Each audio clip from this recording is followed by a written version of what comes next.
matters, right? Like why it matters for your outcomes and why it matters just even going forward as things continue to be uncertain. We're also going to get into this very interesting survey from Gallup on how Americans are feeling about the economy. And you can let me know if you agree or disagree with the survey results. Okay, so stay tuned and let's get into it.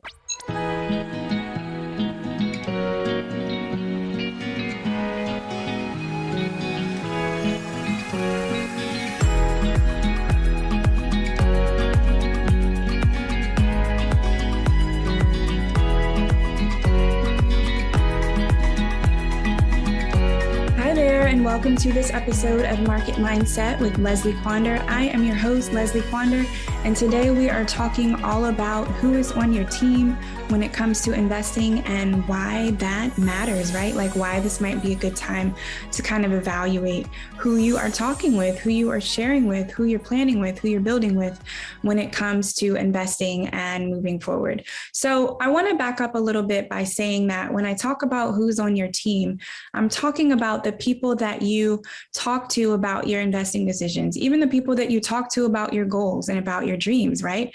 Because as you may or may not have seen in your life, you might have a dream, you might have a goal. Let's say your goal is to be a millionaire or your goal is to be financially independent. You might have a goal and some people might look at you like you are entirely crazy and they don't understand what you're trying to do. So I think when we have these kind of big goals and these big dreams, especially when we are in times of economic uncertainty, especially when we're dealing with all sorts of things in the world that are already hard enough, you want to be really careful who you're talking to about your goals and your dreams, because sometimes their negative thoughts can actually affect you and you might not even notice it, right? You might think that you're pretty, centered. You might think that you're pretty calm, but if you hear somebody constantly in your head over here, that can kind of get to you after a time, right? We are only human. So when I talk about your team, I'm talking about people close to you, maybe your friends, maybe your family, maybe there's some colleagues that you talk to about your investments. And then even maybe you have a trading partner, right? And if you're newer, maybe you're in like a learning group and you talk to people in the Discord and you hit each other up. Maybe you are in an investing group where you guys have meetings. Maybe you have investing partners. Everyone's situations are different, but these are the people that you talk to about the moves that you're making and the things that you are thinking. So I think as things are getting more difficult in the world, it's a really good time to kind of think about who is around us, as I said, because if things are already getting bad, the last thing you want to deal with is someone who's making your day a little worse, right? And let me stop here and say, I'm absolutely not saying that you need to surround yourself with people who agree with you. I'm not saying you need to surround yourself with yes men and yes women, because I actually think that's really dangerous. We've talked in previous episodes about herd mentality, just following the crowd willy-nilly. That's not a great idea.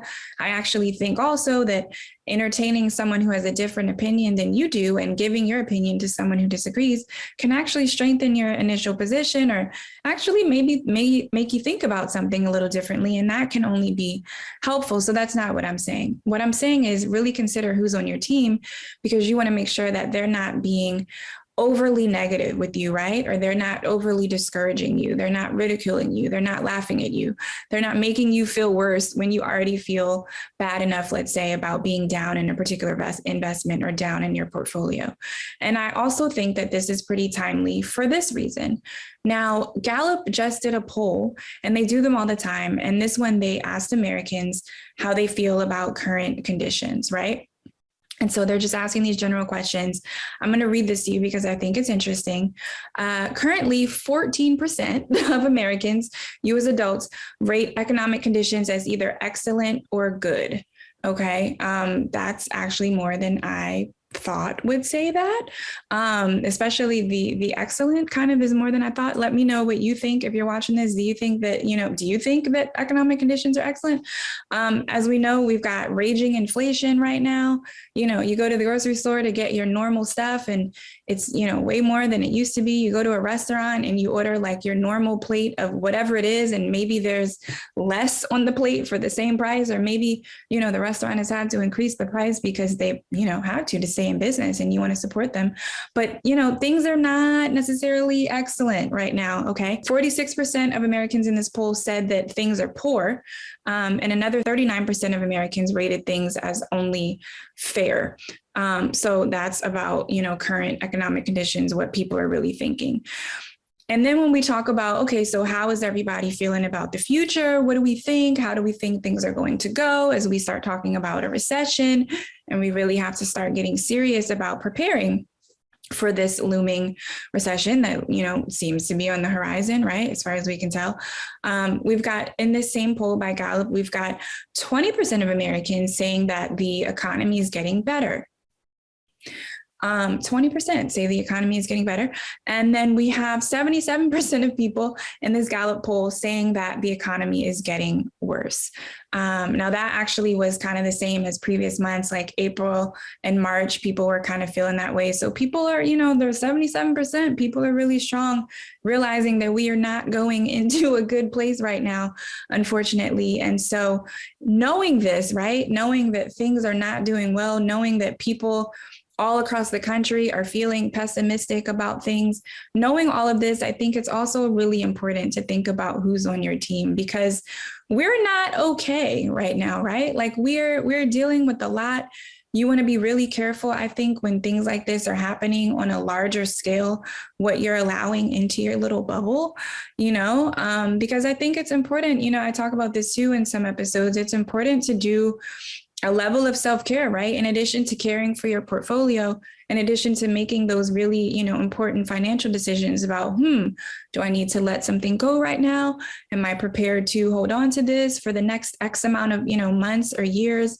Am I prepared to, rebalance perhaps in the future? Whatever you're doing, you also have to kind of stay on top of your emotional state, because as we know, as we get more and more into these declines, bear markets can be psychologically very stressful, very upsetting, very hard, especially if you're not in the position that you want to be, especially let's say if your portfolio is underwater. And so it's even more important, I think, in these situations when things around us are getting so difficult, that you want to be really careful who's on your team. You want to be really careful who you're following on social media, who you're watching. Thanks for watching, by the way. You want to be really careful who you're watching. You want to be really careful about the information you consume, because that all can affect, how you're moving in this space. I think, and I'm going to start to kind of wrap this up a little bit. I think if you can, it's important to be around people who are encouraging, right?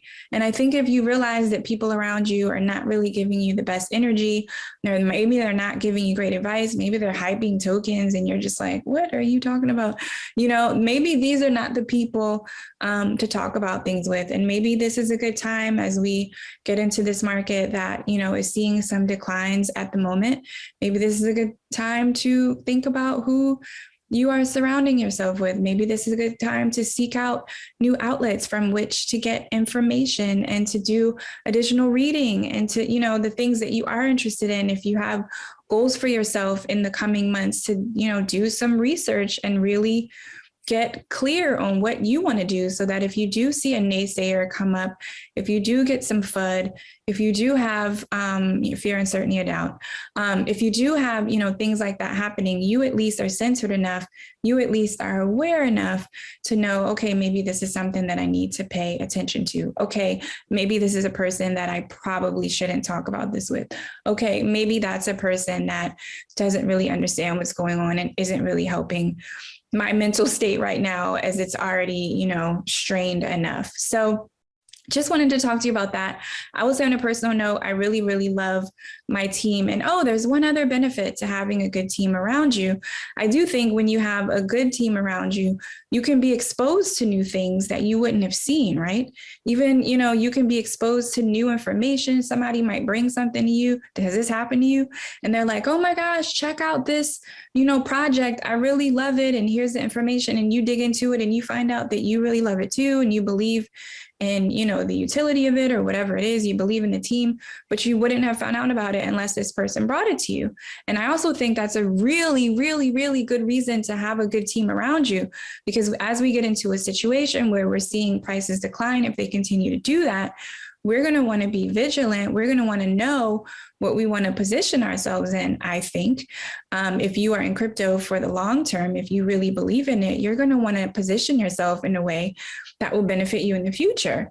And so people who are on your team can help you do that kind of research. They can help you find out about new things. They can introduce you maybe to other people who might be helpful to your financial future. They can provide you with encouragement on the days when you really need it, right? Like there are a lot of great benefits. And I didn't want to just talk about some of the negatives. There are a lot of really great things, but this is why it's so important to be careful who's around you, because can you imagine if you miss an opportunity to have somebody in your space who could tell you about a token that in, several, years time could make you a thousandaire or a millionaire? Can you imagine if you missed that because you were stuck with a team or stuck with a group that wasn't really helping you? I don't want that to happen for you, for any of us. I want you to be able to build as best you can. And I think the way that we build, and we see this even with, certain celebrities, right? Like celebrities have entourages. We see that, people who are very influential, people who are very, very wealthy, they're in masterminds, you guys, right? Like this is why teams are so important. They are literally paying to be a part of good teams, because that is how important your network is. That is how important it is to be well positioned. So as you think about this, if you decide that maybe you want to research a mastermind, if you decide maybe you want to research a good trading group, I would also recommend kind of getting some feedback from people who've worked with the person before. We talk about a lot in crypto, rug pulls and things like that. Maybe we'll do more in a future episode, but you really want to do your due diligence, especially if you are paying someone for help. Okay, so we'll put a pin in that. If you are just doing this for free, you're just, you have your good friends, you have your trading partners, just also be really diligent and pay attention to how you're feeling and the results that you're getting. And if this is a time to make a change, it's okay. Be willing to do that. Sometimes we have to do that. It's totally okay. So I'm going to wrap this up here. Thank you so much, guys, for watching this episode of Market Mindset with Leslie Quander. I am your host, Leslie Quander, and I will look forward to seeing you next time. Have a great day, and let me know in the comments how you're feeling. Also, feel free to check me out everywhere. I am on, Twitter, TikTok, Instagram, all of it at Leslie Quander. I would love to hear from you, and I would love to know what you and your team are doing, and if you're considering making any changes. Okay? All right. Talk to you soon.